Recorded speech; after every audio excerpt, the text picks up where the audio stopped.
تبوای چې دا څوک دی ز قرآن د خدای کتاب یم زکه لار ستا د جوړ یم تفسیر شوی په باب یم نن یهود نسوارو پاڼه پاڼه په یرغل یم زرنا یم په تیارو کې رهنما ستا د منزل یم پسینه کې د زهیرا کړه ز کلام د لم یزل یم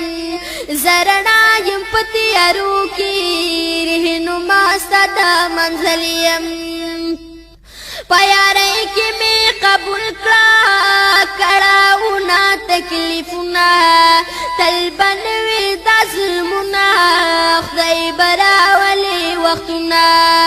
مجروحی کو سوک میار شی بیا پسخت کی ملیم زرنا یم پتیارو کی رہنما ستا منزلی